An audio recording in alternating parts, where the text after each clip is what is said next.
Sir చెప్పండి. మీకు ఒకటే ఒకటి అడుగుతున్నాను. నిన్న జగన్మోహన్ రెడ్డి గారు ప్రెస్ మీట్ చూసిన తర్వాత మీకేమనిపించింది?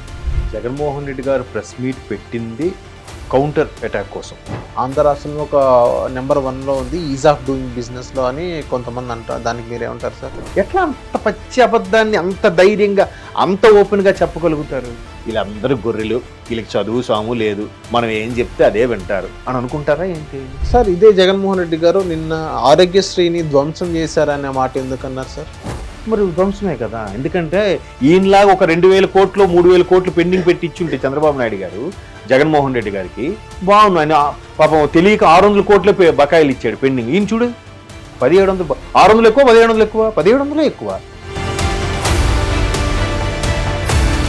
ఆడెవడో ఒక నీచుడు విజయమ్మ గారి గురించి, షర్మిలమ్మ పుట్టుక గురించి అంత నీచంగా మాట్లాడినా అది ఎక్కడ ఖండించలేదు, ఖండించబడలేదు, దాని గురించి ప్రస్తావన తేలేదు. అంటే అలా ఖండించినోడు కూడా వెనకేసుకొస్తున్నారు అంటే ఇప్పటికీ అతను వెనక ఉన్న వాళ్ళు మంది మార్బులు అందరికి కూడా 2 చేతులు జోడించి జోహార్లు చెప్పడం తప్ప ఏం చేయాలి. Hello guys, welcome to hit TV. నేను మీ నిహాల్. సో ఏదైతే నిన్న జగన్మోహన్ రెడ్డి గారు ప్రెస్ మీట్ పెట్టి ఏదైతే బడ్జెట్ సమావేశాల గురించి ఆయన చెప్పడం జరిగిందో, సో చంద్రబాబు నాయుడు గారు ఏదైతే బడ్జెట్ అసెంబ్లీలో చెప్పిన సంగతి దానికి దీనికి కంపేర్ చేస్తూ జగన్మోహన్ రెడ్డి గారు ఒక ప్రెస్ మీట్ అంటూ పెట్టడం జరిగింది. సో జగన్మోహన్ రెడ్డి గారు పెట్టిన ప్రెస్ మీట్కి క్లియర్ కట్గా సమాధానం ఇవ్వడానికి ప్రస్తుతం మనతో ఉన్నారు సీనియర్ పొలిటికల్ అనలిస్ట్ జగదేవ్ గారు. సార్ నమస్తే సార్. నమస్తే సార్ చెప్పండి. మీకు ఒకటే ఒకటి అడుగుతున్నాను. నిన్న జగన్మోహన్ రెడ్డి గారు ప్రెస్ మీట్ చూసిన తర్వాత మీకేమనిపించింది? జగన్మోహన్ రెడ్డి గారు ప్రెస్ మీట్ పెట్టింది కౌంటర్ అటాక్ కోసం. అంటే అసెంబ్లీ సమావేశాల్లో ఏదైతే చర్చకు వస్తుందో, గత బడ్జెట్ ఏమిటి, ఇప్పుడు బడ్జెట్ ఎంత ప్రవేశపెట్టబడుతున్నారు, ఎందుకు అంత ప్రవేశపెట్టాల్సి వస్తుంది, వాటన్నిటి గురించి బాబు గారు కూలంకుషంగా మాట్లాడుతున్నారు. మాట్లాడినప్పుడు ఆయన ఒకటే చెప్పాడు, ఏం జరిగింది ఏం జరుగుతుంది అనేది మేము ఒక్కొక్కటి లెక్కలుగా తీసుకుంటుంటే ఇన్ని అవకతవకలు జరిగాయి, ఇన్ని విషయాలు బయటపడుతున్నాయి అని చెప్పాడు. ఇన్ని క్లియర్గా మేము పేపర్ ప్రూఫ్స్తో సహా రిపోర్ట్స్తో సహా చూపించినా కూడా దీన్ని దబాయించే ప్రయత్నం చేస్తున్నారు, బుకాయించే ప్రయత్నం చేస్తున్నారు. కానీ ఈ వాస్తవాలు ఏంటనేది ప్రజల ముందు మేము పెట్టాలి అని డిసైడ్ అయ్యామని చెప్పారు. ఇప్పుడు కాదు, ప్రభుత్వం వచ్చిన 1 month తర్వాతే శ్వేతపత్రం రిలీజ్ చేయాలని డిసైడ్ అయ్యారు. శ్వేతపత్రం రిలీజ్ చేశారు కూడా. ఏ శాఖకి సంబంధించి ఎన్ని అవకతవకలు జరిగాయి, ప్రతి శాఖ నుంచి కూడా దానికి సంబంధించిన నిధులు, వచ్చిన ఆదాయం ఏదైతే ఉందో అవన్నీ ఎటు దారి మళ్ళింది, ఎటు వెళ్ళాయి అంటే ద వన్ అండ్ ఓన్లీ పథకాలు. ఇంక ఇది వేరే ఆప్షన్ ఏం లేదు.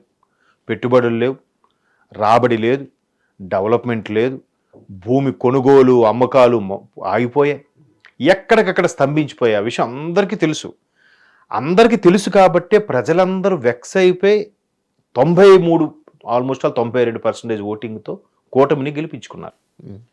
సో ఇంకా మాకు 40% ఉంది కదా అని చెప్పి ఇంకా బుకాయించే ప్రయత్నము, మసిపూసి మారేడికాయ చేసే ప్రయత్నం చేస్తున్నట్టుగా, దానికోసం ప్రెస్ మీట్ పెడుతున్నట్టుగా అనిపిస్తోంది. కానీ క్లారిటీ అయితే లేదు. సో మీరు అన్నట్టు బడ్జెట్ విషయానికి వస్తే, బడ్జెట్ ఎందుకు ఎంత పెట్టాల్సి వచ్చింది అనేది కానీ చెప్తున్నారు. బాగుంది. ఒకప్పుడు దేశ బడ్జెట్ ఇప్పుడు రాష్ట్ర బడ్జెట్ అయిపోయింది. అన్ని లక్షల కోట్లు పెడుతున్నా కూడా ఇవన్నీ ఎటు దారి మళ్ళుతున్నాయి అనేది బిగ్గెస్ట్ క్వశ్చన్. తరువాత ఒకప్పుడు కంట్రోలర్ అండ్ ఆడిట్ జనరల్ అని ఉంటుంది, కాగ్ అంటారు.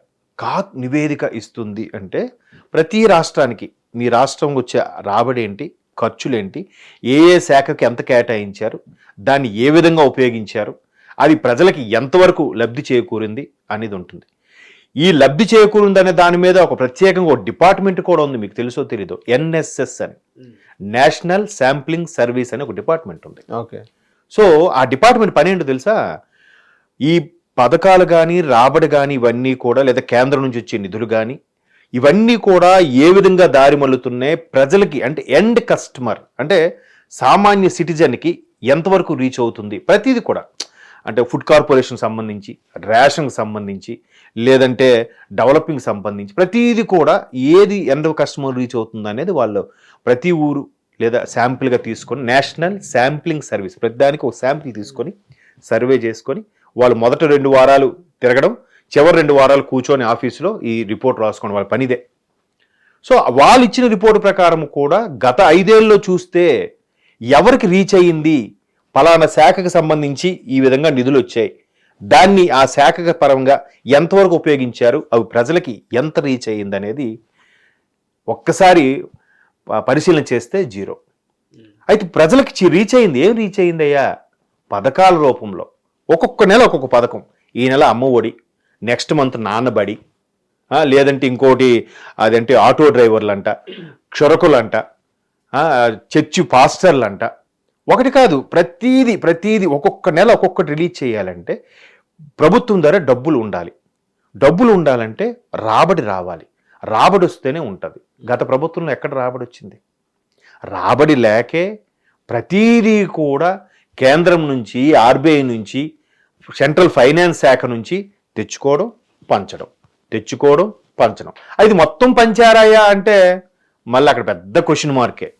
వాస్తవానికి ప్రజలందరికీ 5 ఏళ్లలో అమ్మ ఒడి, నాన్న ఒడి, ఏవేవో తల్లి దీవెన, లేదంటే తల్లి అమ్మ ఒడే కాదు, ఇప్పుడు చేయూత, జగనన్న చేయూత, రకరకాలుగా ఇవన్నీ కూడా, నెక్స్ట్ ఎరువులు పంచారు, విత్తనాలు ఇచ్చారు, ఇవన్నీ లెక్కేసుకుంటే సుమారుగా 90,000 కోట్లు ఎంతో రీచ్ అయిందట ఈ 5 ఏళ్లలో.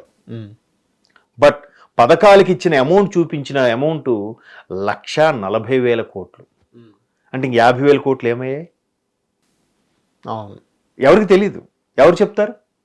ఎవరు చెప్పరు. మీరు పొరపాటున ధైర్యం చేసి ఆర్టీఏకి ఒక లెటర్ రాయండి, రైట్ టు ఇన్ఫర్మేషన్ అని, దానికి రిప్లై వస్తుందేమో చూడండి. దానికి ఒక స్టాంప్ వేసి ఎకనాలజ్మెంట్ కూడా తీసుకుంటారు. మీరు 125 రూపాయలు 130 రూపాయలు కట్టి పోస్ట్ ఆఫీస్లో ఆ ఎకనాలజ్మెంట్ అంతే ఉంటుంది. ఆ 130 రూపాయలు డాష్ మనకి తప్ప ఏ రిజల్ట్ రాదు. సరే, నిన్న బాబు గారు ఏదైతే గత 14 నుంచి 19 మధ్యలో కొత్తగా ఏర్పడిన రాష్ట్రం, మళ్ళీ నేను అదే చెప్తున్నా, తెలంగాణ అంటారు కానీ నాకు తెలిసి 29వ రాష్ట్రం ఆంధ్రప్రదేశ్ నా దృష్టిలో. ఎందుకంటే క్యాపిటల్ లేదు, అనాథలాగా వదిలేశారు. కాంగ్రెస్ వాళ్ళు నెక్స్ట్ మేమే వస్తాం, మేము చూసుకుంటాం, మీరు ఈ దేశానికి చక్రవర్తి నేనే, మొత్తం నేనే నడిపించుకుంటాను అన్నట్టు బిల్డప్ ఇచ్చారు. కాంగ్రెస్ చాప చుట్టేసింది. 2014లో ఎన్డీఏ గవర్నమెంట్ వచ్చింది. ఎన్డీఏ గవర్నమెంట్లో టీడీపీ ఉన్నప్పటికీ సరే అడుగుతున్నారు, బతిమాలుతున్నారు, స్పెషల్ స్టేటస్ ఇవ్వండి, ప్యాకేజీలు ఇవ్వండి ఏమంటున్నారు, ఇవ్వలేదు. వెంటనే వైసీపీ వాళ్ళు, జగన్మోహన్ రెడ్డి గారు ఎలా రెచ్చగొట్టారు, మీరు నాకు 25కి 25 ఎంపీలు ఇవ్వండి, మెడలు వంచి తెప్పిస్తా అన్నాడు ఆయన. ఇదే చెయ్యి, ఒక పక్క మైకు, ఒక పక్క చెయ్య నరుకుతున్నట్టుగా చూపిస్తూ మెడలు వంచి తెస్తా అన్నాడు ఆయన. ఏమైంది 5 ఏళ్ళు? మరి అది పెద్ద క్వశ్చన్ మార్కు. సరే, ఇలా రెచ్చగొట్టారు కదా అని చెప్పి బాబు గారు ఆయనతో విభేదించి బయటకు వచ్చేసి, మోదీ గారు ఎంతసేపు పబ్లిసిటీ పరంగానే ఉన్నాడు తప్ప రాష్ట్రానికి ఏం చూడలేదని చెప్పి నానా మాటలన్నీ విసురులుగా అయ్యి బాబు గారు ఒక్కసారిగా ఎన్డీఏ నుంచి బయటకు వచ్చేయడం జరిగింది. బాబు గారు నథింగ్ బట్ టీడీపీ. సో అది క్యాచ్ చేసుకొని ఇంక మేము చూపిస్తామని అన్నారు. సో అలా అయిపోవడం వల్ల అదొక మైనస్ అయింది బాబు గారికి 2019లో. వీళ్ళు రెచ్చగొట్టి నేను ఒక తండ్రి లేని వాడిని, నాకు ఒక్క అవకాశం ఇవ్వండి, ఒకే ఒక అవకాశం ఇవ్వండి అంటే ఇచ్చారు. ఇంత జరిగింది.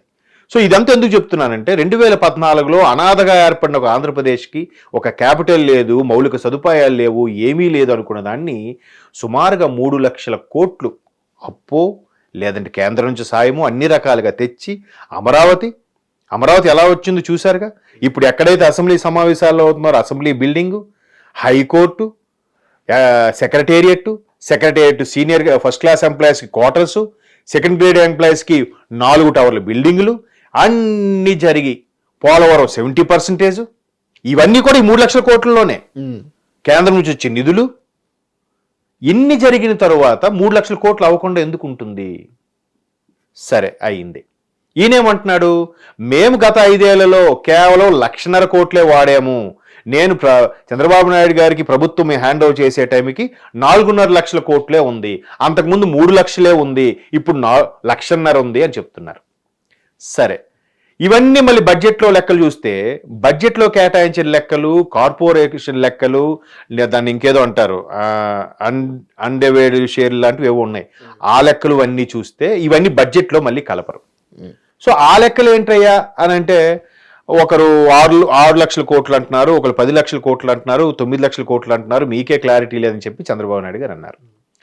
సో మొన్న ఈనాడులో ఎక్కడో రాశారు, ఈనాడులో కూడా వేరే పత్రికలు కూడా రాశారు. ఈనాడు ప్రామాణికంగా ఎందుకు తీసుకుంటారంటే, మొదటి నుంచి కూడా ఎంతో కొంత జెన్యూన్గా రాసే పేపర్ అన్న ఉద్దేశంలో ఈనాడుని ప్రామాణికంగా తీసుకుంటే, అందులో క్లియర్గా ఈ కార్పొరేషన్ లెక్కలు, బడ్జెట్ లెక్కలు ఇవన్నీ చూస్తే 10 లక్షల కోట్లు పైన ఉంది. ఉమ్. ఈయన వచ్చి ప్రెస్ మీట్ పెట్టి అంటాడు జగన్మోహన్ రెడ్డి గారు, ఒకడు 6 లక్షలు అంటాడు, ఒకడు 10 లక్షలు అంటాడు, ఒకడు 12 లక్షలు అంటాడు అని మీకే క్లారిటీ లేదు అని అంటున్నాడు. అంటూనే ఈయన డిఫెన్స్ ఆడే ప్రయత్నంలో పాతవన్నీ తవ్వడం వల్ల మరలా ఆయన ప్రభుత్వానికే మచ్చ చూపించేలాంటి పరిస్థితి వస్తుంది. ఎలాగా? ఓవరాల్గా అప్పు తీసుకునే పరిస్థితి చూస్తే టీడీపీ హయాంలో 19% అప్పులు పెరిగాయట. 19%. ఓకే. అంటే 14 నుంచి 19 వరకు. అది కూడా ఎందుకు? కొత్త రాష్ట్రం ఏర్పడింది, ఏ మౌలిక సదుపాయాలు క్యాపిటల్ ఏమీ లేవు కాబట్టి 19% పెరిగింది. ఇక్కడ క్యాపిటల్ అంటూ ఒక స్టార్ట్ చేసి అన్నీ చేశారుగా. మనం 3 రాజధానులను ఏం కట్టారా? కట్టలేదుగా. ఒక పెట్టుబడి లేదు, రాబడి లేదు, ఏమీ లేదుగా. అయినప్పటికీ 15% పెరిగిందట ఏంది సార్. ఇప్పుడు పెట్టుబడి లేదు అవన్నీ చెప్తున్నారు కదా, ఇది ఈజ్ ఆఫ్ డూయింగ్ బిజినెస్ లో ఇండియాలో 18% ఉంది, ఆంధ్ర రాష్ట్రంలోనే 18% ఉంది. ఆంధ్ర రాష్ట్రంలో ఒక నెంబర్ 1లో ఉంది ఈజ్ ఆఫ్ డూయింగ్ బిజినెస్ లో అని కొంతమంది అంటారు. దానికి మీరేమంటారు సార్? ఎప్పుడు ఇది? జగన్మోహన్ రెడ్డి గారి హయాంలో. ఈజ్ ఆఫ్ డూయింగ్ అంటే బిజినెస్ చేయడంలో ఆంధ్ర రాష్ట్రం నెంబర్ 1గా ఉందన్నట్టుగా చెప్తున్నారు. ఎవరు చెప్పారండి? ఎక్కడ ఉందండి? అంటే వైసీపీ నాయకులు కొంత వాళ్ళు చెప్తున్నారు. ఈవెన్ జీడిపి వృద్ధి రేటు కూడా నా హయాంలోనే బాగా పెరిగిందని చెప్పి నిన్న జగన్మోహన్ రెడ్డి గారు ప్రెస్ మీట్లో చెప్తున్నారు. క్లియర్గా తెలియట్లేదా ఎంత పెరిగిందో ఎంత పెరగలేదో? ప్రైవేట్ ఉద్యోగులు, ప్రభుత్వ ఉద్యోగులు, విద్యార్థులు, నిరుద్యోగులు అంతమంది సఫర్ అవుతుంటే జీడిపి ఎలా పెరుగుతుందండి? ఎట్లా అంత పచ్చి అబద్ధాన్ని అంత ధైర్యంగా అంత ఓపెన్గా చెప్పగలుగుతారు? అంటే విన్నోళ్ళందరికీ వీళ్ళందరూ గొర్రెలు, వీళ్ళకి చదువు సాము లేదు, మనం ఏం చెప్తే అదే వింటారు అని అనుకుంటారా ఏంటి? తెలీదా? మొన్న ఎవడో అంటే ఈ ఎలక్షన్ సంబంధించి ఒక ముంబైలో ఒక సర్వే, ఈవీఎంలు ట్యాంపరింగ్ అయ్యాయి, ఎస్పెషల్లో ఆంధ్రప్రదేశ్లో ట్యాంపరింగ్ అయింది కాబట్టి జగన్మోహన్ రెడ్డి గారు ఓడిపోయారని చెప్పి ఒక సర్వే చేసిందంట. ముంబై ఏదో ఒక సర్వే, దాని పేరు కూడా మర్చిపోయాను, ఏదో ఇండియా సంథింగ్ వస్తుంది. అరే ముందు మహారాష్ట్ర చూసుకోరా నువ్వు, లేదా ఢిల్లీ మొత్తం ఇండియా మొత్తం జరిగింది, ఒక్క ఆంధ్రప్రదేశ్ తాగుతాగింది నువ్వు ఎలా చెప్తావు? అంటే వీళ్ళు చెప్పించారా? వీళ్ళు మాట్లాడారా? అలాగే పోనీ ఇన్ని లక్షల కోట్లు జరిగాయి, ఈయన హయాంలో 1,50,000 కోట్లే పెరిగింది. బాబు గారి హయాంలో 3 లక్షల కోట్లు, ఈయన హయాంలో మరొక 1,50,000 కలిపి మొత్తం మీద 4 లక్షలు అయింది. బాబు గారి హయాంలో కొత్త రాష్ట్రము ఇవన్నీ డెవలపింగ్ అయితే అయ్యింది. ఈయన రాష్ట్రంలో కేవలం 1,50,000 కోట్లు అయ్యింది అని అంటున్నారు. ఓకే, పోనీ ఎక్కడైనా ఒక రోడ్డు వేసారా? ఒక ప్రాజెక్ట్ చేశారా? ఏదైనా ఒక పథకం అంటే ఒక డెవలపింగ్ చూపించారా? కేవలం పథకాలకి. కేంద్ర ప్రభుత్వం నుంచి వీళ్ళు చేసుకున్న ఒప్పందం ఏంటట అంటే చాలామంది సీనియర్ జర్నలిస్టులు చెప్తుంటే నేను విన్నాను, అయ్యా మేము మీకే ఇబ్బంది పెట్టం, మీరు మాకు స్పెషల్ స్టేటస్ అక్కర్లేదు, స్పెషల్ ప్యాకేజ్ ఏం అక్కర్లేదు, మేము 3 రాజధానులు చెప్పి 3 కోతుల కథలాగా ఏదో మేము మార్చి చెప్తా ఉంటాం, నెక్స్ట్ డిసెంబర్కి వీ విల్ ఫినిష్ ఇట్ అంటాం, నెక్స్ట్ ఏప్రిల్కి వీ విల్ ఫినిష్ ఇట్ అంటాం. ఇలాగ అసెంబ్లీలో మా మంత్రులు చెలరైపోతూ ఉంటారు, అలా డ్రాగ్ చేస్తూనే ఉంటాం. మాకు కాకపోతే మేము ఎప్పుడు అప్పు అడిగినా మాకు పెర్మిషన్ ఇవ్వండి, అదొక్కడు చాలని అడిగారంట.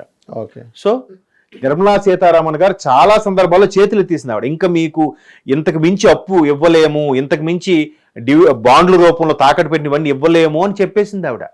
ఎన్నిసార్లు ప్రెస్ మీట్ పెట్టి మాట్లాడింది ఆవిడ? మర్చిపోయారా? అవన్నీ అబద్ధాలా? ఒకసారి యూట్యూబ్లో కానీ కొట్టండి, లేదంటే సోషల్ మీడియాలో కొట్టండి, లేదంటే డైరెక్ట్గా నెట్లోనే కొట్టి చూడండి. ఇన్ని జరిగినప్పటికీ మేమేం చేయలేదన్నారు. సరే, చంద్రబాబు నాయుడు గారు ఈయనకి ప్రభుత్వంకి జరిగేటప్పుడు హ్యాండ్ ఓవర్ చేసినప్పుడు 19లో కేవలం ఆరోగ్యశ్రీకి కట్టలేని బిల్ ఎంత ఇచ్చారు తెలుసా? 600 కోట్లు. పెండింగ్ బిల్స్ ఎలాగో ఉంటాయి కదా, ఈ జనరల్గా రియంబర్స్మెంట్కి వెళ్ళిన మెడికల్ సంబంధించి కూడా 1 నెల 2 నెలలు పడతాయి. ఆ పెండింగ్ బిల్స్ ఇచ్చిన బిల్ ఎంతో తెలుసా చంద్రబాబు నాయుడు గారి గవర్నమెంట్? 600 కోట్లు. సరే, ఈ మహానుభావుడు హయాంలో ఇచ్చిన బిల్ ఎంతో తెలుసా? 1700 కోట్లు. అంటే సుమారుగా 3 రెట్లు, 6 3 18. అది కూడా 1500 కోట్లు కూడా ఇప్పుడు 1700 17 ప్లస్ 1710 ఎంతో. ఓకే, అందులో ఆరోగ్యశ్రీ కూడా నిలిపేయడం జరిగింది లాస్ట్ 2-3 మంత్స్. జనవరి తర్వాత నుంచి ఎప్పుడు విడిపేసేశారు. మరి అవన్నీ అవునండి 1700 కోట్లు.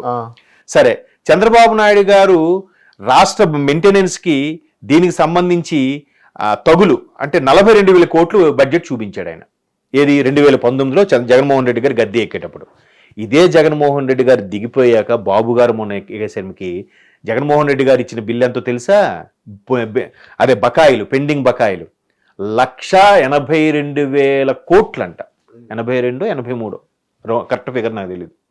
42,000 ఎక్కడ, 1,82,000 కోట్లు లెక్క. ఇవి మాట్లాడరే, ఇవి ఎక్కడ నొక్కి ఒక్క నుంచి చెప్పరే. అదే అనుకుంటున్నారు, రే మీరందరూ గొర్రెలు, మీకేం తెలీదు, నేనేం చెప్తాదే వినియండి. సార్ అలాగే సార్ రాసుకుంటాం సార్ అన్నట్టు ఉంది. పోనీ ఒక్క జర్నలిస్ట్ అయినా అడిగితే మళ్ళీ సమాధానం చెప్తారా? లేచి వెళ్ళిపోతుంటారు. ఆయన చెప్పాల్సింది చెప్పాడు, వెళ్ళిపోవడం అంతే. సో ఎన్ని చూడండి, 1,82,000 కోట్లు ఇచ్చాడు ఈయన పెండింగ్ బకాయిలు, ఆయన 42,000 కోట్లు ఇచ్చాడు. ఎవరు? చంద్రబాబు నాయుడు. ఈయన కేవలం ఆరోగ్యశ్రీ చేసుకుని చిన్న లెక్క 600 కోట్లు 1,700 కోట్లు, ఎంత తేడా ఉందండి? ఇవన్నీ వదిలేసి సింపుల్గా మా హయాంలో కేవలం 1,50,000 కోట్లే వాడాం, 1,50,000 కోట్లు వాడారు అని అంటే మరి టీటీడీ ఆదాయం అంతా ఏమైంది? కేవలం ఒక యూపీఐ లేదు, క్యూఆర్ కోడ్ లేదు, ఫోన్ స్వాపింగ్ లేదు, ఏమీ లేకుండా నడిచిన యారక్ షాపులు, అదే లిక్కర్ షాపులు, ఆ అమౌంట్ ఏమైంది? ఇసుక ర్యాంపులు టన్నులు కొద్ది ఇసుక తవ్వుకు వెళ్ళిపోయారే, దానికి ఎక్కడ సింగిల్ రసీదు లేదు, ఆ అమౌంట్ ఏమైంది? అది ఆన్లైన్లో, అది ఇసుక గురించి మాట్లాడినైతే ఆన్లైన్లోనూ మనం ఇది అప్లై చేసుకున్నారు కదా ఇసుక గురించి, అది మొత్తం అకౌంటబిలిటీకి వస్తుంది కదా అని అంటున్నారు. ఇప్పుడు అప్పుడు వస్తుందని అంటున్నారు. ఏది చూపించమనండి. అప్పుడు వేరే ప్రైవేటీకరణ చేసినప్పుడు సో మొత్తం గవర్నమెంట్కి వస్తుంది కదా ఆదాయం అన్నట్టు కూడా వాళ్ళు చెప్తున్నారు. ఎక్కడ గవర్నమెంట్కి ఆదాయం వచ్చింది? అప్పుడు మరి ఆ వచ్చింది ఏం చేశారు? పెండింగ్ బకాయిలు నేను ఓపెన్గా మాట్లాడుతున్నది కేవలం ఆరోగ్యశ్రీ, ఇది కొన్ని రకాలవే. మీరు 2021-22లో కూడా టెండర్లు పిలిస్తే ఒక్క కాంట్రాక్టర్ వచ్చారేమో కనుక్కోండి. దానికి బెస్ట్ ఎగ్జాంపుల్ ఒక ఛానల్లో లైవ్లో ఏలూరులో అనుకుంటా, ఏలూరు ఇరిగేషన్ ఏఈఎం డిఈన్, ఆయన డివిజనల్ ఇంజనీర్ సంథింగ్, ఆయన ఓపెన్గా అయ్యా రండి మీకు పాతవన్నీ ఇప్పిస్తాము రండి అని అంటే, ఆయన ఫోన్ కాంటాక్ట్లో కూడా ఏదో యూట్యూబ్లో పెట్టారు, సార్ నాది పాతది 16 లక్షలు, ముందు అది ఇస్తే నేను వస్తా, లేదంటే సగం రిలీజ్ చేయండి నేను టెండర్కి వస్తా. ఇంకొకడు, సార్ నాది పాతది దగ్గర 70-80 లక్షలు ఉంది, అందులో కనీసం ఒక 20 లక్షలు ఇప్పించండి సార్, 1/4 4వ వంతు ఇప్పించండి సార్, నేను టెండర్కి వస్తా. ఇట్లా ఆఖరికి విసిగి వెయిట్ చేసి ఈవినింగ్ వరకు ఉండి ఆ డీఈకి వెళ్ళిపోయాడంట ఆయన. ఆ డివిజనల్ ఇంజనీర్ ఎవరు, ఇరిగేషన్ సంబంధించి, ఎవరు రావట్లేదు. ఎలా వస్తారు? పాతవి క్లియర్ చేయకుండా కొత్త మళ్ళీ టెండర్ లాంటి వాళ్ళు సొంత పాకెట్లో పెట్టుకుంటారా? ఇట్లాంటి కోకొల్లలు ఉన్న ఎగ్జాంపుల్స్. అవును సార్, ఇదే జగన్మోహన్ రెడ్డి గారు నిన్న ఆరోగ్యశ్రీని ధ్వంసం చేశారనే మాట ఎందుకన్నారు సార్? మరి ధ్వంసమే కదా, ఎందుకంటే ఈయనలాగా ఒక 2,000 కోట్లు 3,000 కోట్లు పెండింగ్ పెట్టి ఇచ్చుంటే చంద్రబాబు నాయుడు గారు జగన్మోహన్ రెడ్డి గారికి బాగుంది. ఆయన పాపం తెలియక 600 కోట్లే బకాయిలు ఇచ్చాడు పెండింగ్. ఈయన చూడు 1,700, 600 ఎక్కువ 1,700 ఎక్కువ, 1,700 ఎక్కువ. సామాన్యులు గొర్రెలకి ఎలా అనిపిస్తుంది? 1,700 ఇచ్చాడు రా జగన్మోహన్, అదేదో ఇచ్చాడు అనుకుంటున్నారు చంద్రబాబు నాయుడు గారికి. బకాయిలు పెండింగ్ అది 1,700 కోట్లు. పైగా ఆరోగ్యశ్రీ నిజంగా రాజశేఖర రెడ్డి గారు పెట్టిందేగా. అవును కదా, దాన్ని చంద్రబాబు నాయుడు గారు ఏమైనా కదిలించారా? తీశారా? ఇది రాజశేఖర రెడ్డి గారు పెట్టింది, జగన్మోహన్ రెడ్డి ఫాదర్ పెట్టింది అని చెప్పి తీసేశాడా? కంటిన్యూ చేస్తున్నాడుగా. అది కదా అన్న క్యాంటీన్ ఏమైంది? అన్ని లక్షల కోట్లు అవుతున్న ఆరోగ్యశ్రీకే సంవత్సరానికి, నేను చెప్పేది ఎన్నో కోట్లు అవుతుంది. అన్ని కోట్లు అవుతున్నప్పుడు కూడా దాన్ని సరే పేదవాడికి ఉపయోగపడుతుంది కదా కంటిన్యూ చేస్తే, అదే పేదవాడికి ఉపయోగపడే 5 రూపాయల అన్నం కోసం అది తీయించారు. ఏం కక్ష అండి అది? తీయించారుగా. ఇప్పుడు అన్న కాకపోతే రాజన్న క్యాంటీన్ పెట్టుకో, లేదు విజయమ్మ క్యాంటీన్ అని పెట్టుకో, లేదు వైఎస్ఆర్ క్యాంటీన్ అని పెట్టుకో, ఎవరు వద్దన్నారా? పథకం పేరు మార్చేసాయి, లేదంటే ఆ అన్నిటికీ ఎల్లో పెయింటింగ్ ఏమో ఉన్నాయి అనుకున్న బ్లూ పెయింటింగ్ వేసుకోండి. అది ఎంత దారుణం. అది తీసేశారు, కానీ చంద్రబాబు నాయుడు తీయలేదుగా. నిన్న కూడానండి మీరు చూసారా క్యాబినెట్ సమావేశంలో, సరే ఎలాగూ హైకోర్టు కర్నూలు అనుకుంటున్నారు కాబట్టి హైకోర్టు కర్నూలులో ప్రపోజల్ అయితే ఎలా ఉంటుంది, ఒక డైవర్సిటీ డెవలప్మెంట్ డైవర్సిటీ అనేది నడుస్తుంది, మంచిదే కదా అని ఓకే అనుకున్నారటండి చంద్రబాబు నాయుడు గారు. మీరైతే ఏం చేశారు? పోనీ అనుకుని ఏమైనా ఇంప్లిమెంట్ చేశారా? చేయలేదు కదా. పోలవరం కూడా 70% అయిపోయింది సార్. సెంట్రల్లో వచ్చి వాళ్ళు పోలవరం గురించి మాట్లాడితే ఆర్ఆర్ ప్యాకేజ్ దాని గురించి మాట్లాడారని అని అంటున్నారు చాలా మంది. ఏది ఆర్ఆర్ ప్యాకేజ్ గురించి? ఏ ఆర్ఆర్ అంటే? ఆర్ఆర్ ప్యాకేజ్ కేంద్రం నుంచి తీసుకురండి ఫస్ట్, దాని తర్వాత మనం మాట్లాడదాం పోలవరం గురించి అని అంటారు చాలా మంది విశ్లేషకులు. ఇది అదే చెప్తున్నాను కదండి, అసలు మాట్లాడడానికి సబ్జెక్ట్ లేక, మాట్లాడడం చేత కాక ఆర్ఆర్ని తీసుకురండి, లేదంటే ఆ గోదావరి బోర్డు వాళ్ళని తీసుకురండి మాట్లాడదాం అంటారు. ఆ నిపుణులు వచ్చి కూడా కింద బేస్మెంట్ అయిపోయిందండి. ఈ రోజుకి మీరు వెళ్ళి చూడొచ్చు. ఎందుకంటే మళ్ళీ రీసెంట్గా పోలవరం టూరు స్టార్ట్ చేశారు లాంచీ మీద. మీకు ఐడియా ఉందో లేదు, అప్పుడు యాక్సిడెంట్ ఇది అయిపోయిన తర్వాత ఆపేశారు, మళ్ళీ రీసెంట్గా స్టార్ట్ చేశారు. వరద ఉధృతి కొంచెం బాగానే ఉంది, నీరు మోస్తరుగా ఉంది, పర్వాలేదు కాబట్టి. సో ఇప్పుడు వెళ్ళి చూడండి కావాలంటే, బేస్మెంట్లన్నీ క్లియర్ అయిపోయి, పిల్లర్స్ వరకు లేచిపోయి, పైన గేట్లు వరకు పని అయిపోయింది. అంటే 70% పని అయిపోయింది. దాన్ని రిమైనింగ్ చేయడానికి ఆయన ఎవరు, అనిల్ కుమార్ యాదవ్ గారు 1%, 0.5% అని ఎటకారంగా మాట్లాడి we will finish it on December 2020 అన్నాడు. 2020 డిసెంబర్కి పూర్తి చేస్తారంట. 21 అన్నాడు, 21 అది అన్నారు. అంటే 21 అంటే ఆలూరులో ఎలా రాస్తారు నాకు తెలియదు, నాకైతే 21 తెలుసు. మరి ఏమైంది? సైలెంట్గా దిగిపోయాడు ఆయన 2 ఏళ్ళలో. దిగిపోయిన తర్వాత అంబటి గారు వచ్చారు. ఈయన అడిగితే ఆయన అడగండి, ఈయన అడగండి, గత చంద్రబాబు నాయుడు గారు ఏం చేశారు? అరే వీళ్ళ నాయకుడిని అడగలేరు, గట్టిగా చెప్పలేరు. సార్ ఇట్లా వెళ్తే మనకు పేరు ప్రఖ్యాతులు వస్తే మన పేరు చిరస్థాయిగా నిలిచిపోతుందండి, నెక్స్ట్ గవర్నమెంట్ మందే వస్తుంది సార్, తిరుగులేదు సార్ అని ఏదో చెప్పుకోవాలి. చెప్పరు. ఒకళ్ళు చెప్పినా ఆయన వెండంట. మరి ఎట్లా అవుతుంది? అలా డ్రాయ్ చేశారు.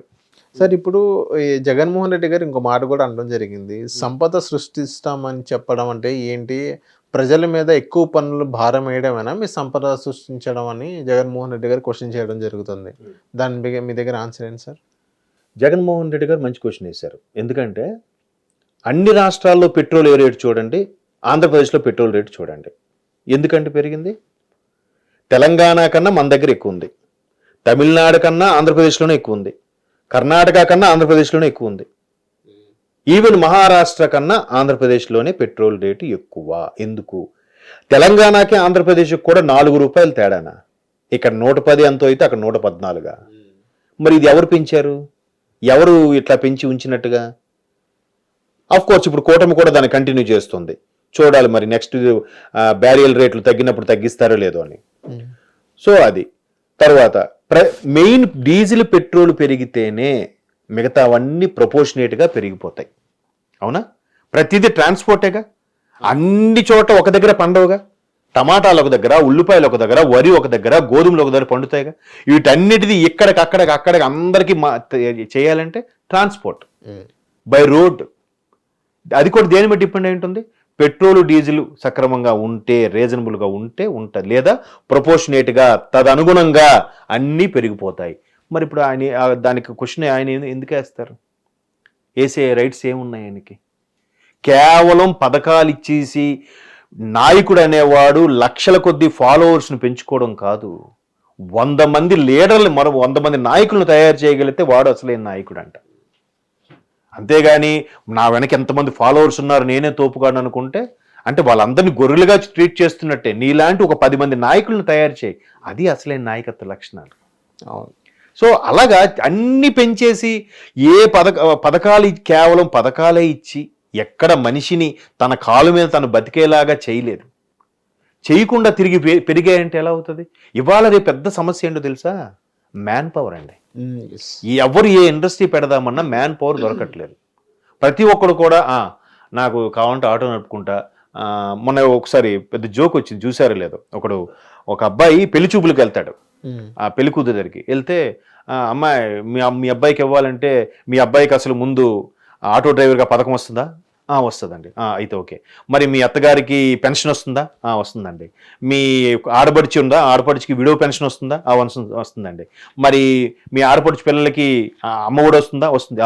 ఇవన్నీ పథకాలు వస్తే మా పిల్లలు మీకు ఇస్తాం, లేకపోతే ఇవ్వమని అంటాడు మామగారు. అంటే ఎటకారం అయిపోయింది.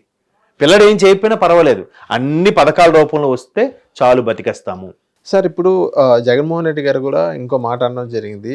ఏంటో? ఒక్క జాబ్ ఇవ్వడం ఇప్పటిదాకా ఒక్క జాబ్ ఇవ్వలేదు, కానీ వాలంటీర్ల గొంతు నొక్కారు అన్నట్టుగా చెప్తున్నారు.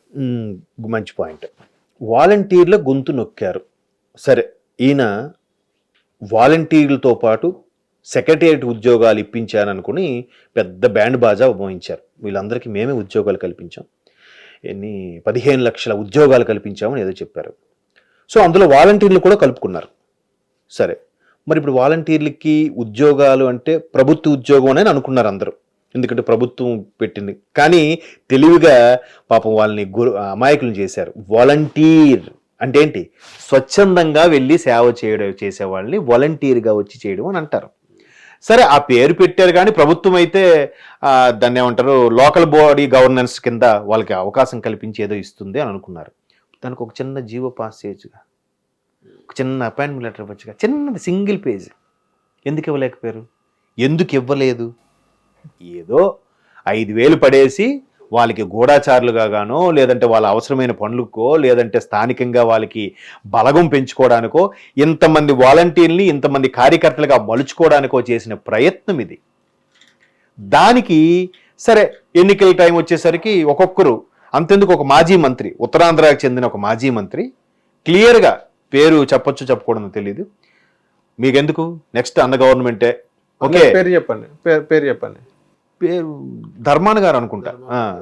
మీ ఎందుకు, నెక్స్ట్ మన గవర్నమెంట్ వస్తుంది, మీరు రాజీనామాలు చేసేయండి వచ్చేయండి అని అన్నారు. నేను ఒక వీడియో చూశాను, అది అరే ఈయనే అలాగన్నారా? ఎందుకంటే ఆయన అదొక విషయంలో మాట్లాడారు. తర్వాత ఆయన ల్యాండ్ కూడా ఏదో కబ్జా అయ్యి చేశారు, ఎక్కడి నుంచి వచ్చి ఎవరు నా ల్యాండ్ కూడా కబ్జా చేశారేట్రా అని కూడా ఆయన ఒక మాట అన్నాడు. అది కూడా బయటకు వచ్చింది. సో అలాగా ఆయన మాట్లాడినప్పుడు, ఆయనే కాదు చాలా మంది మాట్లాడారంట ఆఫ్ ద స్క్రీన్, మనకి ప్రూఫ్స్ అవి కూడా లేవు. ఆయన మాట్లాడినప్పుడు ఆయన అన్నారంట, ఇలాగా మీకెందుకు, నెక్స్ట్ గవర్నమెంట్ వస్తుంది మీరు చేసేయండి, మళ్ళీ నువ్వేరా వాలంటీరు అన్నట్టు కూడా అన్నారంట. సరే కదా అని ఇంకా చేశారు. ఇంకొంతమంది బలవంతంగా చేయబడ్డారు. కుప్పంలో 150 మంది మోకమ్మడి రాజీనామా, ఏలూరులో 270 మంది మోకమ్మడి రాజీనామా, ఇవన్నీ వచ్చాయి. ఎలా వచ్చాయి? మేబీ బలవంతంగా చేయించారేమో. సరే ప్రభుత్వం, కూటమి ప్రభుత్వం వచ్చిన 15 రోజులకి అచ్చెన్నాయుడు గారు శ్రీకాకుళం జిల్లాలో ఒక మీటింగ్, అంటే గెలుపు విజయకేతనం సందర్భంగా కార్యకర్తలందరితో సమావేశంగా పెట్టారు మన మంత్రి అచ్చెన్నాయుడు గారు. పెట్టినప్పుడు ఆయన ఒక మాట అన్నారు, ఇక నుంచి ఎల్లో షర్ట్ వేసుకుంటే ఏ ప్రభుత్వానికి ఆఫీస్కి వెళ్ళినా పనులు అయిపోవాలి అన్నట్టుగా కార్యకర్తలను ఉత్సాహపరుస్తూ అన్నారు. దాన్ని పాయింట్అవుట్ చేశారు. పాయింట్అవుట్ చేసిన తర్వాత సరే అప్పుడే ఆ వైసీపీ కార్యకర్తలు కూడా ఆ కార్యక్రమానికి వెళ్ళారట. వెళ్ళి, సార్ మీరు ఎంత మరి మీ టీడీపీ కార్యకర్త గురించి గొప్పగా చెప్పారు, మరి మాకు కూడా ఇబ్బంది అవుతుంది, మాకు మళ్ళీ నేను వాలంటీర్గా రాజీనామా చేశాను, నాకు నాతో చేయించబడింది, నాకు బలవంతంగా చేయించారు, నాకు మళ్ళీ ఇవ్వండి అంటే ఆయన ఒకటే చెప్పాడు, బాగుందమ్మా నువ్వు మా వైపు మమ్మల్ని వచ్చావు, మేము ఎవరైనా ఒకేలా చూస్తాం, నీకు ఎవరైతే బలవంతంగా చేయించారో వాళ్ళ మీద కేసు పెట్టడానికి ఒక లెటర్ రాసివు, నీకు ఇప్పుడే వాలంటీర్గా తీసుకుంటాం అన్నారు. రాయలే, మళ్ళీ కనబడలేదంట ఆ వ్యక్తి. ఈ స్టేట్మెంట్ ఓవరాల్గా ఇదైందని కూడా ఇంకో మంత్రి గారు సురేష్ గారు, ఇంకో మంత్రి సత్యప్రసాద్ గారు, ఆయన కూడా అదే చెప్పారు. వాలంటీర్లతో ఎవరెవరైతే బలవంతంగా రాజీనామా చేయించారో వాళ్ళు ఎవరైతే చేయించారో వాళ్ళు స్థానికంగా కార్పొరేటరా, వార్డు మెంబరా, ఎంపీటీసీయా, జడ్పీటీసీయా, పంచాయతీ ప్రెసిడెంటా, ఎవరైతే వాళ్ళ మీద ఒక లెటర్ రాసి ఇవ్వండి, బలవంతంగా చేయించారన్నట్టుగా చెప్పింది. సో మేము ఇమీడియట్గా యాక్షన్ తీసుకుంటాం, మీకైతే వాలంటీర్గా జాయిన్ చేస్తాం. ఒక్కరు రాలేదు ముందుకి. ఆ మధ్యన రోడ్డు మీదకి వచ్చి ధర్నాలు కూడా చేశారుగా, ఉధృతం చేస్తామన్నారుగా. ఇప్పుడు ఎందుకు రావట్లేదు వాళ్ళు, ఎందుకు ఉధృతం చేయట్లేదు? చేయొచ్చు కదా. ఎక్కడో ఇద్దరు కార్యకర్తలు కొట్టుకుంటేనే ఢిల్లీ వరకు ధర్నా చేసిన వాళ్ళు ఆ వాలంటీర్ల కోసం వీలైన ధర్నా చేయొచ్చుగా. ఈ మాజీ మంత్రులు, ఓడిపోయిన మంత్రులు, వీళ్ళందరూ కూడా వెళ్ళి వాళ్ళ తరపున నిలబడి వకాలు తప్పించుకొని రోడ్డు మీద బహిటాయించడమో, కలెక్టర్ ముట్టడియో, సెక్రటరియట్ ముట్టడో చేయొచ్చు కదా. ఎందుకు చేయట్లేదు? అంటే వాలంటీర్ల మీద మీకు ప్రేమ లేదా? నిన్న శాసన మండలిలో కూడా బొత్స గారు అదే అడిగారు, మీరు మరి ఎన్నికల క్యాన్వాసింగ్లో హామీ ఇచ్చారు కదా వాలంటీర్ని కొనసాగిస్తాం, ఉన్నవారు ఆల్రెడీ కొనసాగుతున్నారుగా, వాళ్ళతోనే పెన్షన్లు నడిపిస్తున్నారుగా. మరి రిజైన్ చేసిన వాళ్ళ పరిస్థితి ఏంటంటే ఎవరు చేయమన్నారు మీకు? సో కొంతమంది పాపం బలహీనలు చేసుంటారు, తప్పులేదు, మరి వాళ్ళ లెటర్ రాసి ఇవ్వండి. ఇప్పుడు ప్రభుత్వం లేదు కదా, గత ప్రభుత్వం, ఇప్పుడు కూటమి ప్రభుత్వం ఉంది కదా, ధైర్యంగా మీతో ఎవరెవరైతే చేయించారో మీ మండలంలో ఉన్న అందరూ, లేదా మీ జిల్లాలో ఉన్న వాళ్ళందరూ ఒక మూకోడు సంతకాలు సేకరణ చేసి కంప్లైంట్ రాసి ఇవ్వండి. ఎందుకు ఇవ్వట్లేదు? అంటే వాళ్ళకి ఆ వాలంటీర్ జాబ్ అవసరం లేదా? సరే ఇవన్నీ కాదండి, ఆయన సింపుల్గా జీవో పాస్ చేసి దిగిపోయే ముందే ఒక అపాయింట్మెంట్ లెటర్ ఇప్పించేసి ఉంటే అయిపోయిండదుగా, ఎవ్వడు కదల్చలేకపోయేవాడు కదా. తప్పంతా చేసేసి వాలంటీర్లకు అన్యాయం జరుగుతుందని ఎలా ప్రశ్నిస్తారండి? కేవలం వాళ్ళని కార్యకర్తలుగా గాను గూఢచారులుగాను గాను వాడుకోవడానికి ఒక తలంపుతో చేశారేమో కానీ ఇప్పుడు మళ్ళీ ప్రశ్నిస్తే ఎలాగా? అంటే ఫైనల్గా చెప్పేది ఏంటంటే చేసేవని చేసేసి బుకాయించేస్తున్నారు. కాదు కూడదంటే రండి అంటే అలాగని అసెంబ్లీకి వెళ్ళి మాట్లాడరు, ఇంట్లో కూర్చొని మాట్లాడతారు, డిఫెన్స్ ఆడుతారు, అడిగిన ప్రశ్నలకు సమాధానం లేదు, లేచి వెళ్ళిపోతారు. సార్ మనం రామ్ గోపాల్ వర్మ గారి విషయానికి వస్తే రామ్ గోపాల్ వర్మ గారి ప్రస్తావనగా జగన్మోహన్ రెడ్డి గారు నిన్న మాట్లాడడం జరిగింది. ఏమని? సో జగన్మోహన్ రెడ్డి గారు ఏం మాట్లాడారంటే రామ్ గోపాల్ వర్మ గారి మీద కేసులు పెడుతున్నారు, అదేదో సినిమా తీశారని చెప్పేసి వీళ్ళేదో వ్యూహం సినిమా తీశారని చెప్పేసి అని చెప్తున్నారు. సో మరి వీళ్ళు తీసింది ఏంది, వివేకం సినిమా తీశారు కదా వీళ్ళు అని జగన్మోహన్ రెడ్డి గారు క్వశ్చన్ చేయడం జరిగింది. సో దానికి ధీటుగా చాలామంది ఎవరైతే న్యూట్రల్ పర్సన్స్ ఉంటారో సో వాళ్ళు ఏమన్నారంటే అసలు స్టార్ట్ చేసింది ఎవరు, అసలు రామ్ గోపాల్ వర్మని ఎంకరేజ్ చేసింది ఎవరు, కమ్మరాజ్యంలో కడప రెడ్లు అని ఒక టైటిల్ని తీసుకొని దాని తర్వాత అమ్మ రాజ్యంలో కడప బిడ్డలో సంథింగ్ ఏదో చేంజ్ చేశారు. స్టార్ట్ చేసిందే మీరు కదా, మీరు మళ్ళీ ప్రవచనాలు చెప్తుంటే అది హాస్యాస్పదంగా ఉంది అని కొంతమంది అన్నారు. ఇది నిజమేనా సార్? కరెక్టే కదండి. అసలు ఫస్ట్ ఎవరు స్టార్ట్ చేశారు అనేది మర్చిపోతారు. కొంత దూరం వెళ్ళాక మీరు అది చేశారు కాబట్టి మేము ఇది చేసాం, మీరు అది చేశారు కాబట్టి మేము ఇది చేసాం. మీకు అరవింద్ సమేత సినిమాలో క్లియర్గా డిస్కషన్ వచ్చినప్పుడు అలా చెప్తాడు అనమాట. ఆయన ఇద్దరు నవీన్ను ఎన్టీఆర్ గారు మాట్లాడుకున్నప్పుడు, మందు మీ ఆయన చేయలేదా, మీ నాయన మాకు నరకలేదా, మా నాయన ఇలాగ అది తాతల వరకు వెళ్ళిపోతుంది. అది సరే ఎవరు ఏదైనా ఇక్కడితో ఆపేద్దాం, మా తాత తరపున మా నాన్న తరపున నేను సారీ చెప్తున్నా ఆపేద్దామని అంటాడు. అఫ్కోర్స్ అది సినిమా కాబట్టి అలాగా మాటలతో ఆగిపోయింది. ఫస్ట్ సినిమా టికెట్లు తగ్గించింది ఎవరు, చక్కగా ఉన్న సినిమా ఇండస్ట్రీలో వేలు పెట్టింది ఎవరు, మాకు అసలు ప్రాధాన్యత ఇవ్వట్లేదు, ఇండస్ట్రీ అంతా టీడీపీ వైపు ఉందనే ఉద్దేశంతో మా ఎలక్షన్స్లో కూడా కెలికేసింది ఎవరు. ఇంత చేసిన తర్వాత పవన్ కళ్యాణ్ గారి సినిమా రిలీజ్ అవుతుందని వకీల్ సాబ్ సినిమాకి టికెట్లు 10 రూపాయలు పెడతారా? పెట్టిన తర్వాత ఇదే రామ్ గోపాల్ వర్మ గారు ఏమన్నారు మీకు గుర్తుందా? ఆయన 2 పెగ్గలు వేస్తూ కూడా ఒక యూట్యూబ్ వీడియో పెట్టారు. ఏమని? సరే అప్పుడు మాత్రం రామ్ గోపాల్ వర్మ గారు ఇండస్ట్రీకి ఫేవర్గానే మాట్లాడారు. అప్పటి వరకు కూడా ఏమని మాట్లాడారు? మీ మంత్రులు వాళ్ళు ఉన్నారు కదా, మీ పిల్లలు ఉన్నారు, వాళ్ళని పెట్టి సినిమా తీయండి, నిజంగా అంత సినిమా ఎవడు చూస్తాడేమో నేను చూస్తా, మీలో అంత టాలెంట్ ఉంటే మీరు అన్ని కోట్లు పెట్టి తీయండి అనేసి అన్నాడు. అని సరే నేను మంత్రి గారితో మాట్లాడి తేల్చుకుంటా అని చెప్పి పేర్ని నాని గారు, అప్పుడు సినిమాటోగ్రఫీ మంత్రిగా పేర్ని నాని గారు ఉంటే ఆయన్ని కలవడానికి వెళ్ళాడండి. అంతే, నెక్స్ట్ సినారియో మొత్తం మారిపోయి ఆ తర్వాత ఆయన కలిశాక ఏం జరిగిందో తెలియదు. అదేది ఫస్ట్ ఎన్టీఆర్స్ లక్ష్మీ పార్వతి ఒక సినిమా తీశారు. ఆ తర్వాత మీరు అన్నట్టు పేరు నాని గారిని కలిసిన తర్వాత కమ్మరాజ్యంలో కడపరెడ్డిలు, ఆ తర్వాత వ్యూహము, ఆ తర్వాత ఇంకోటి అవి కూడా చాలా యారగంట్గా నేను ఇలాగే చూస్తా, ఆ టాపిక్ ఇది కాదు, ఈ టాపిక్ మీకు నచ్చితే చూడండి లేకపోతే లేదు అని ఎక్కడ కూడా ప్రెస్ మీట్ పెట్టి మాట్లాడి ఇంత చేస్తే స్టార్ట్ చేసింది ఎవరు? యాత్ర 2 స్టార్ట్ చేసింది ఎవరు? దాని ట్రయల్స్ ప్రోమోస్ చూస్తే అప్పుడు అందరూ ఏమన్నారు, పేరు మాత్రమే రామ్ గోపాల్ వర్మది, స్క్రిప్టు స్క్రీన్ ప్లే అంతా కూడా తాడేపల్లి ప్యాలెస్ అని కూడా అన్నారు చాలామంది. క్లియర్గా అదే ఉంది. ఎంతసేపు సెల్ఫ్ డబ్బా అని. సరే వాళ్ళు స్టార్ట్ చేశారని వీళ్ళు స్టార్ట్ చేశారు, మీరు అన్నట్టు ఎవరు ముందు స్టార్ట్ చేశారని తెలిసిపోయింది క్లియర్గా, వాళ్ళకి అర్థమవుతుంది. సరే వీళ్ళు స్టార్ట్ చేశారు, వీళ్ళు స్టార్ట్ చేసినప్పుడు ఏం చేశారు? కేవలం వీళ్ళ కోసం సెల్ఫ్ డబ్బా కొట్టుకుని తీలే, వాళ్ళలో జరిగిన లుకలుకలు, వాళ్ళ కుటుంబంలో జరిగిన అవకతవకల మీద కదా తీసింది వివేకం సినిమా క్యాప్షన్ ఏముంటుంది చూసారా? Completely based on CBI charge sheet దాఖలు చేసిన ఆధారంగా తీసిన సినిమా. యాదగిరి దస్తగిరి ఆయన ఎవరు, దస్తగిరి, వీళ్ళందరూ వాంగ్మూలం ఏవైతే ఇచ్చారో సిబిఐ షార్ట్షీట్లో ఏవైతే ఉందో అవన్నీ సర్వే చేసి యాజ్ ఇట్ ఈజ్గా తీసినవి. ఆ నవీన్ ఏం చేశాడు, లేదంటే ఆయన రెడ్డి గారు ఏం చేశారు, ఇవన్నీ ఉన్నాయి అందులో క్లియర్గా. కొంత ప్రశాంత్ కిషోర్ గారితో కూడా మాట్లాడారంట, ఆయన కూడా చెప్పాడు, ఆయన పాత్ర కూడా ఉంటుంది వివేకంలో మీరు చూస్తే. అసలు మూలం ఏంటి, అవినాష్ రెడ్డి గారు ఎవరు, భారతమ్మ గారు ఎవరు, జగన్మోహన్ రెడ్డి గారు ఎవరు అని ఆ సినిమాల పేర్లతో సహా వేసి చూపించారు. అప్పటి వరకు ఎవరు నాకు తెలియదు, నిజంగా చెప్తున్నా.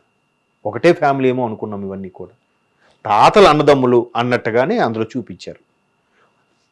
ఇవన్నీ అంటే ఇక్కడ కూడా వీళ్ళు సెల్ఫ్ డబ్బా కొట్టుకోలేదే, బాబు గారు తోపు లేదా పవన్ కళ్యాణ్ తోపు అన్నట్టుగా. బట్ వాళ్ళు మాత్రం అందులో పవన్ కళ్యాణ్ గారిని ఎంత ఎటకారంగా చూపించారు, బాబు గారిని ఎంత ఎటకారంగా చూపించారు, డైరెక్ట్గా పేర్లు పెట్టి చూపించారు, లోకేష్ గారికి పప్పును చూపించారు.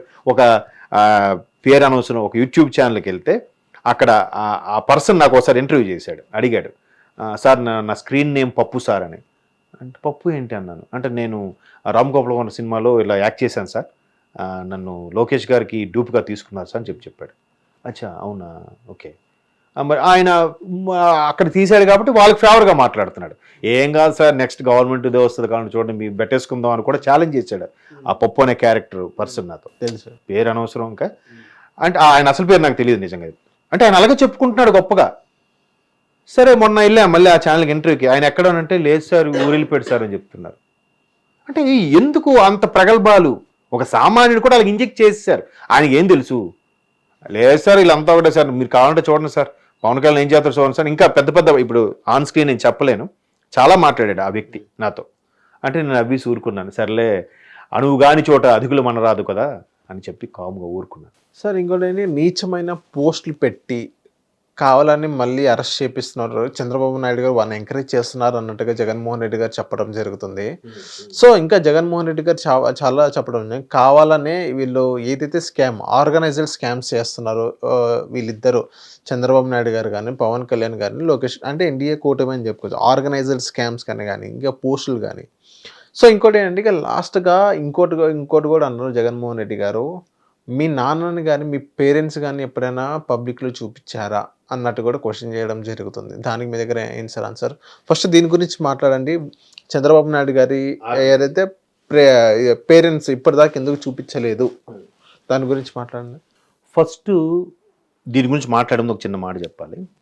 ఎప్పుడైతే సబ్జెక్టులో వీక్ ఉంటాడో, ఎప్పుడైతే మాట్లాడడం ఇంకా చేత కాదు, ఇంకా బడ్జెట్ గురించి కానీ వాటి గురించి మాట్లాడలేని అనుకుంటాడో, అప్పుడు ఖచ్చితంగా ఫ్యామిలీస్ వైపు వెళ్తాడు ఎవడైనా, అంటే పర్సనల్గా. ఓకే, మరి చంద్రబాబు నాయుడు గారు తల్లి తండ్రి ఖర్జూరు నాయుడు గారు ఆ టాపిక్ ఎందుకు చెప్పండి, నిన్న సందర్భమా అది? సరే మరి ఈయన ఇప్పుడు ఆయన తల్లి తండ్రి లేరు, ఓకే, వాళ్ళు చూడలేదో పక్కన పెట్టండి. ఇప్పుడు ఈయన తల్లిగారు ఉన్నారుగా, తల్లి ఎవరితో ఉన్నారు, ఎవరు చూస్తున్నారు అవన్నీ వెంటనే వచ్చేస్తుంది కదండి ఆ మాట. ఎందుకు ఆ టాపిక్ ప్రస్తావన తేవాలి అంటే మరలా ఫ్యామిలీస్ వైపు వెళ్ళండిరా అని ఇండైరెక్ట్గా శ్రేణులకి కార్యకర్తలకి సంకేతాలు ఇస్తున్నట్టుగా. ఏ అరెస్ట్ అయినా జరిగితే నాతోనే జరగాలి, ముందు నన్నే చెయ్యండి అన్నట్టుగా మొన్న చెప్పారు, ఇవాళ మళ్ళీ ఫ్యామిలీ వైపు వెళ్తున్నాడు ఆయన. అది ఎంతవరకు కరెక్ట్? ఇంకొకటి, ఆడెవ్వడో ఒక నీచుడు విజయమ్మ గారి గురించి, షర్మిలమ్మ పుట్టుక గురించి అంత నీచంగా మాట్లాడినా అది ఎక్కడ ఖండించలేదు, ఖండించబడలేదు, దాని గురించి ప్రస్తావన తేలేదు. అంటే అలా ఖండించిన వాడు కూడా వెనకేసుకొస్తున్నారు అంటే ఇప్పటికీ అతను వెనక ఉన్న వాళ్ళు మంది మార్బులు అందరికి కూడా 2 చేతులు జోడించి జోహార్లు చెప్పడం తప్ప ఏమి చేయలేం. చూడండి, తల్లికి అవమానం, తల్లి శీలం గురించి కానీ ఆమె పుట్టుక గురించి కానీ అవమానంగా మాట్లాడినా కూడా ఏమీ రెస్పాండ్ అవ్వట్లేదని అంటే అది పోనీ అవన్నీ పుట్టించినవా, నిజంగా ఆయన పెట్టినవేనా? నిజంగా పెట్టినవేగా. సోషల్ మీడియాలో పెట్టిన స్క్రీన్ షాట్లు సహా అందరూ ట్రోల్స్ చేస్తున్నారు కదా, ఎంత భయంకరంగా మాట్లాడుతున్నారు కదా. అయినా ఏం అనట్లేదే, ఏం ఖండించట్లేదే. ఇంతకన్నా ఇంకా దేం మాట్లాడతామండి? అంటే సబ్జెక్ట్ ఇంకేం మాట్లాడడానికి చేతకాక ఉన్నవి బుకాయించేస్తూ మెల్లిగా ట్రాక్ పక్కతో పట్టించడం అనమాట. ఆయన ఇంతకుముందు కూడా మీరు నమ్ముతారులే, మీకు గుర్తుందో లేదో, చంద్రబాబు నాయుడు గారు ఫాదర్ చచ్చిపోయినప్పుడు కూడా గడ్డం తీయలేదని అంతకుముందు ఒక మహానుభావుడు కామెంట్ చేశాడు, మాజీ మంత్రి. సో అంటే అఫ్కోర్స్ ఎవడెవడు నోరు నచ్చినట్టుగా వాడారో వాళ్ళందరూ కూడా ఓడిపోయారండి, ఒక్కడు గెలవలే. సో అందరూ ఓడిపోయారు పక్కన పెడితే. ఆయన కూడా ఇప్పుడు ఆయనకేదో సమ్ డిసీజ్ ప్రాబ్లం ఉంది, స్కిన్ ప్రాబ్లం ఉంది. సో దానివల్ల షేవ్ చేయడం వల్ల ఏమైనా ఇబ్బంది కలగచ్చు, చేయలేదేమో. ఒక్కొక్కరి పరిస్థితి ఒకలాగా ఉంటుంది. మళ్ళీ పొరపాటున బాబు గారు తల్లిదండ్రులు తీసుకొచ్చి చూపించారు అనుకోండి, ఏమంటారండి వీళ్ళు?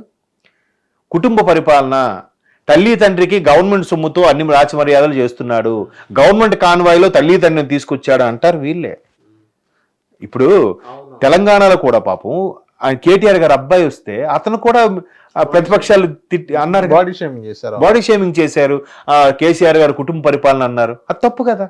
ఇప్పుడు ఆయన ముఖ్యమంత్రిగా ప్రమాణ స్వీకారం చేసినప్పుడు, ఒక కార్యక్రమం చేసినప్పుడు మంది మార్బలం, పిల్లలు, చుట్టాలు, బంధువులు అందరూ వస్తారు, ఎవరు చేసుకున్నా వస్తారు. దాన్ని కూడా రాజకీయం చేయడం.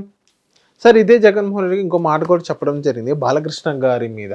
సో వాళ్ళ చెల్లి మీద ఎవరైతే జూబ్లీ హిల్స్ రోడ్ నెంబర్ 13 ఎక్కడో రోడ్ నెంబర్ 13లో బాలకృష్ణ గారి ఆఫీస్ దగ్గర వాళ్ళ చెల్లి మీద అసాంఘిక పోస్టులు పెట్టారని, ఐ మీన్ దట్టి మెమ్స్ అనేది క్రియేట్ చేశారు ఎవరి చెల్లి మీద?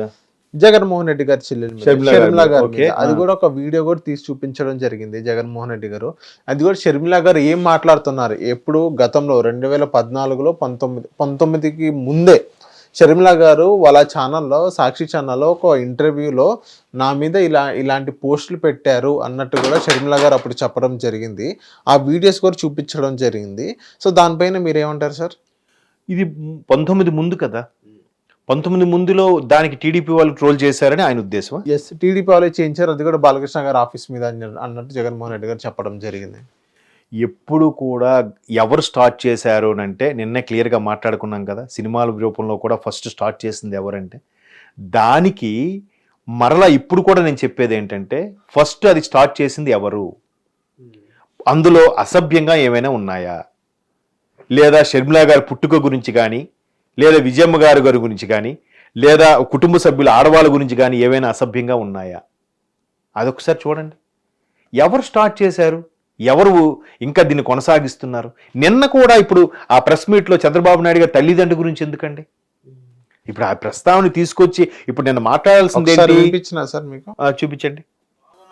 బాలకృష్ణ, లోకేష్ మామ, ఈయన సొంత టవర్ ఎన్బికే బిల్డింగ్స్ నుంచి వెబ్సైట్లలో తప్పుడు రాతలు రాయించి ప్రచారం గతంలో చేయలేదా? పోలీసులు హైదరాబాద్ లో పోలీసులు దర్యాప్తులో ఇది తేలలేదా? ఇంతెందుకు ఇదే షర్మిలమ్మనే అప్పుడే చంద్రబాబు నాయుడు గారి నైజం గురించి, చంద్రబాబు నాయుడు గారు చేస్తా ఉన్న ఇటువంటి తప్పుడు ప్రచారం గురించి ఏమనిందో ఒకసారి అది కూడా విందాం. ఒకసారి అది కూడా పెట్టుమో ఒకసారి చూద్దాం. ఒకసారి పోలీస్ వాళ్ళు చెప్తున్న దాన్ని బట్టి Hyderabad Jubilee hills road number 36 లో ఎన్బికే అనే ఒక బిల్డింగ్ ఉంది. ఆ బిల్డింగ్ నందమూరి బాలకృష్ణ గారిదని, ఆ బిల్డింగ్ నుంచే నాపై దుష్ప్రచారం జరిగిందని ఐపీ అడ్రస్ లను బట్టి పోలీసులు చెప్తున్నారు. బాలకృష్ణ గారి బిల్డింగ్ నుండి జరిగింది ఒకటైతే, ఈ సైట్లన్నీ, ఈ వెబ్సైట్లైనా యూట్యూబ్లైనా ఈ సైట్లన్నీ ప్రో టీడీపీ వాళ్ళ ప్రమోషన్ కోసం అంటే టీడీపీని ప్రమోట్ చేసేవి, ప్రత్యర్థుల్ని కించపరిచేవి. ఈ పోస్టింగ్లన్నీ బాలకృష్ణ గారి బిల్డింగ్ నుంచి ప్రో టీడీపీ సైట్ల నుంచి జరిగాయి అంటే బాలకృష్ణ గారికి దీంతో సంబంధం లేదు అని నేను ఎలా అనుకోను? సంబంధం ఉండడము కాదు, స్వయంగా బాలకృష్ణ గారే నాపై ఈ నీచమైన పుకార్లు పుట్టించారని, వాటిని ప్రచారం చేశారు అని కూడా నేను విశ్వసిస్తున్నాను. బాలకృష్ణ గారి లెవెల్లో ఇది జరిగింది అంటే లోకేష్ కి, చంద్రబాబు గారికి కూడా ఈ పాపంలో భాగం ఉంది అనే నేను నమ్మాలి. ఇంత తెలుగుదేశం పార్టీ నాయకులు ఎంత దిగజారిపోయారో అర్థం అయిపోతుంది. చంద్రబాబు నాయుడు నా చెల్లెల మీద షర్మిల మీద. సో ఇక్కడ ఆవిడ ఏమని చేశారంటే నా మీద దుష్ప్రచారం చేశారు అని వేశారు తప్ప కుటుంబ సభ్యుల మీద కానీ ఆమె పిల్లల గురించి కానీ తప్పుగా మాట్లాడినట్టు ఎక్కడ చేయలేదు. దుష్ప్రచారం అంటే రాజకీయ పరంగా కొన్ని ఉంటాయి. ఇప్పుడు ఫర్ ఎగ్జాంపుల్ మొన్న సురేఖ గారు నాగార్జున గారి గురించి మాట్లాడారు. ఏం మాట్లాడారు? మరి టూ ఎక్స్ట్రీమ్ లెవెల్కి వెళ్ళి మాట్లాడారు. అలా మాట్లాడకూడదు. సరే, కేటీఆర్ గారి గురించి మాట్లాడారు. ఎలా మాట్లాడు? సినీ ఇండస్ట్రీస్తో సంబంధాలు ఉన్నాయి, వీళ్ళు ఫోన్ ట్యాపింగ్తో ఒక్కొక్కరిని లోబర్చుకుంటున్నారు అని మాట్లాడితే అంతవరకే కరెక్ట్. పేర్లు ఎత్తి ప్రస్తావన తీసుకొచ్చి మాట్లాడడం అనేది తప్పు.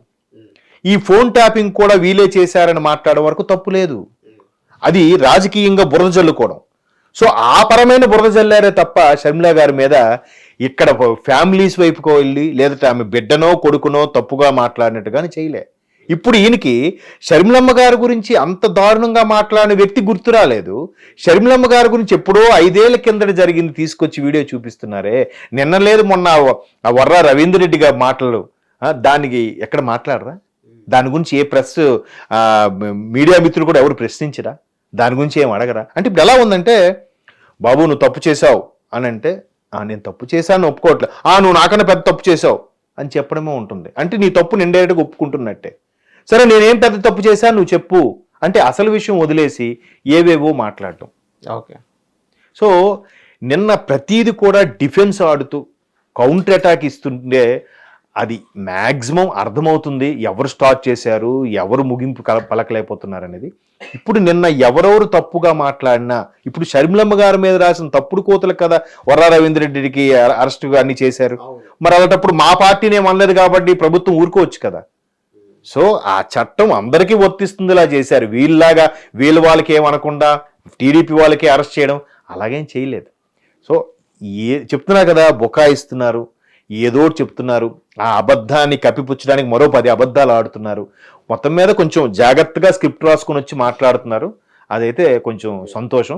అలాగే ధైర్యంగా లోకేష్ ఏదైతే మీడియాతో ఫేస్ చేసినప్పుడు సాక్షి వాళ్ళు రాలేదని అడుగుతున్నారు. ఈయన ధైర్యంగా ఏబిఎన్ వాళ్ళు TV5 వాళ్ళు వచ్చారా లేదా అడిగి ప్రెస్ మీట్ పెడితే చాలా హ్యాపీ. నేను హ్యాపీ, అందరూ సంతోషిస్తాం. అబ్బా ఈయన ఏ క్వశ్చన్కైనా సమాధానం చెప్పే నాయకుడు రా అని అనుకుంటాం. అది. థ్యాంక్ యూ సార్ మా హిట్ టీవీకి వచ్చినందుకు. థ్యాంక్స్ అమ్మా. హిట్ టీవీ యాప్ ని డౌన్లోడ్ చేసుకోండి. ఇందులో short news, live news, entertainment movies అన్ని అవైలబుల్ గా ఉన్నాయి. హిట్ టీవీ యాప్ని ఫ్రీగా డౌన్లోడ్ చేసుకోండి.